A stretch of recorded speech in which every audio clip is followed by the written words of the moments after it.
ପାନ୍ଥଶାଳା କେବେ ପଚାରି ବୁଝେନା କାହିଁକି ଲେଖୁଛ ନା। ପାନ୍ଥଶାଳା କେବେ ପଚାରି ବୁଝେନା କାହିଁକି ଲେଖୁଛ ନା। ଏତିକି ବୁଝିଛି ପାନ୍ଥଶାଳା ସେ ଅଦିନିଆ ଦେଖା ଚାହାଁ, ଅଦିନିଆ ଦେଖା ଚାହାଁ। ପାନ୍ଥଶାଳା କେବେ ପଚାରି ବୁଝେନା, ପାନ୍ଥଶାଳା କେବେ ପଚାରି ବୁଝେନା କାହିଁକି ଲେଖୁଛ ନା।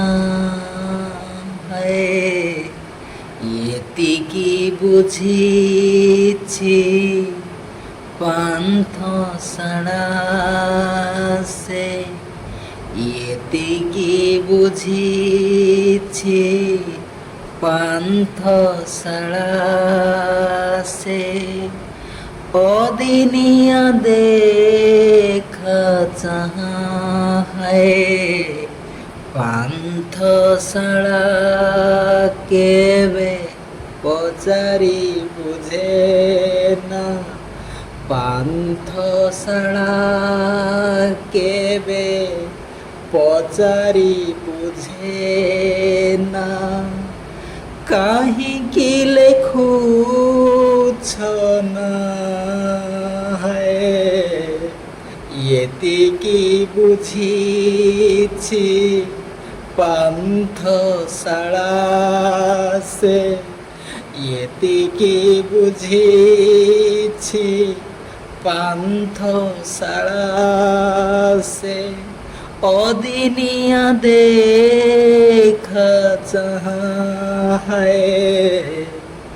ପାନ୍ଥଶାଳା କେବେ ପଚାରି ବୁଝେନା, ପାନ୍ଥଶାଳା କେବେ ପଚାରି ବୁଝେନା, ପାନ୍ଥଶାଳା କେବେ ପଚାରି ବୁଝେନା।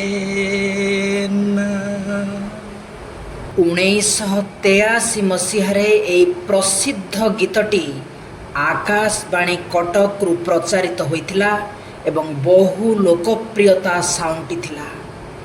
ଏ ଗୀତଟିକୁ ଲେଖିଥିଲେ ବିଶିଷ୍ଟ ଗୀତିକାର ଶୀର୍ଷାନନ୍ଦ ଦାସ କାନୁନଗୋ। ଗୀତଟିର ସ୍ୱର ସଂଯୋଜନା ପ୍ରସ୍ତୁତ କରିଥିଲେ ବିକାଶ ଦାସ। ସେ ନିଜେ ହିଁ ଥିଲେ ଏ ଗୀତର ଗାୟକ। କ୍ଷଣସ୍ଥାୟୀ ସମ୍ପର୍କର ସାନ୍ଦ୍ର କାରୁଣ୍ୟକୁ ଅତି ଚମତ୍କାର ଢଙ୍ଗରେ ଗୀତ ବ୍ୟକ୍ତ କରିଛି ଏବଂ ଅନୁଭବୀ ମଣିଷମାନଙ୍କର ଆଖିରୁ ଅନାୟସରେ ଲୁହ ଝରାଇବାରେ ସମର୍ଥ ହୋଇଛି। ଆଜି ତ ସମୟ ହେଲାଣି, ମୋତେ ବିଦାୟ ଦିଅନ୍ତୁ। ଆପଣମାନେ ଭଲରେ ଥାନ୍ତୁ। ରହୁଛି, ନମସ୍କାର।